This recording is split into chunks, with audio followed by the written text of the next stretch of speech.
इस पुलिस के द्वारा वर्तमान आवश्यकताओं को देखते हुए तथा फेक न्यूज और साइबर अपराध के विरुद्ध जागरूकता और उसको कैसे रोका जाए, इस अभियान को एक नया और मूर्त रूप देने के लिए अभिनव प्रयोग प्रारंभ करने का फैसला लिया गया है। इसमें हम लोगों ने डिजिटल वॉरियर के रूप में लोगों का हम पंजीकरण कराएंगे। आप सभी अवगत हैं कि 2018 से ही हम लोगों ने डिजिटल वॉलंटियर्स बनाए थे और बाद में 2023 में जब व्हाट्सएप पे कम्युनिटी फीचर्स ऐड किए गए तो उसके रीच को, उसकी पहुंच को और बढ़ाने के लिए हम कम्युनिटी फीचर्स को भी हमने ऐड किया था और उसमें लगभग 10 लाख से अधिक डिजिटल हमारे वॉलंटियर्स थे और जिनका मुख्य कार्य उस समय ये था कि ये हमारे थाने चौकियों से जुड़ेंगे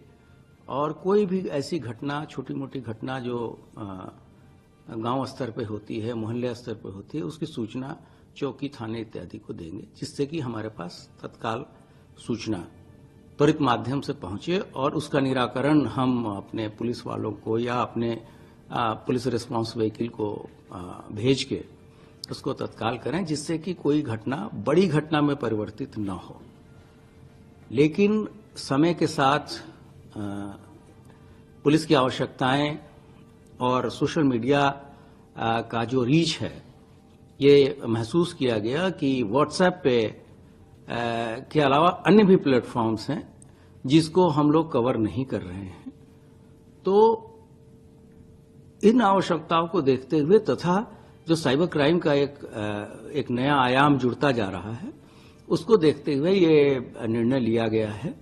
कि अब हम हमारे जो डिजिटल वॉलंटियर्स हैं उनको एक हम नया नाम देंगे जो कि डिजिटल वॉरियर होंगे। और इसके लिए हम लोग जो जितने भी स्कूल कॉलेजेस हैं इसमें लोगों को प्रोत्साहित करेंगे। इसके लिए कार्यशालाएं आयोजित की जाएंगी। इनके गूगल फॉर्म भी हम भरवाएंगे जिसमें उनके कॉन्टैक्ट नंबर्स रहेंगे।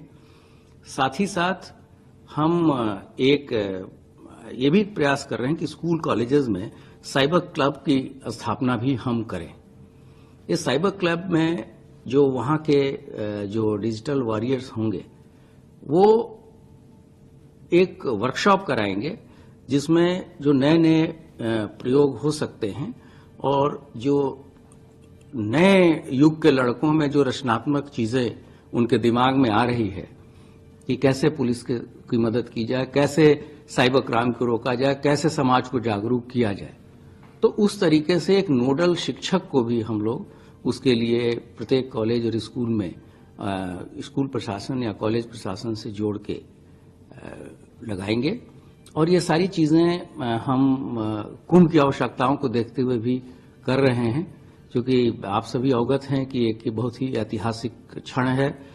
उत्तर प्रदेश के लिए, पूरे देश के लिए और उत्तर प्रदेश पुलिस के लिए कि जब हम लोगों को विश्व का सबसे बड़ा जो समागम है, जहां पर इतनी ज्यादा लोग, करीब 30 से 40 करोड़ लोग इस पूरे 1.5 महीने के अंतर्गत यहाँ प्रयागराज कुंभ में आएंगे और विभिन्न सुविधाओं का यहाँ लाभ लेंगे, तो उनकी कम से कम उनकी कठिनाइयां हो, उनकी यात्रा को और उनके जो आस्था का पर्व है उसमें कितनी हम सहायता करें और कितनी उनकी मदद करें, इसके लिए भी उसमें भी इन चीजों की हम मदद लेंगे। और साथ ही साथ जो साइबर क्राइम का एक नया रूप जुड़ता जा रहा है, उससे हम अपनी रीच जो है सोशल मीडिया के विभिन्न प्लेटफॉर्म्स पे, सिर्फ व्हाट्सएप पे ही नहीं, फेसबुक पर है, टेलीग्राम पे है और अन्य सारे फेसबुक प्लेटफॉर्म्स पे है, वो हम करा रहे हैं। और इसके लिए सभी हमारे फील्ड के अधिकारियों को हम लोगों ने यहाँ से निर्देश जारी किए हैं और जल्द ही इस पे जो है एक युद्ध स्तर पे कार्रवाई अमल में लाई जाएगी।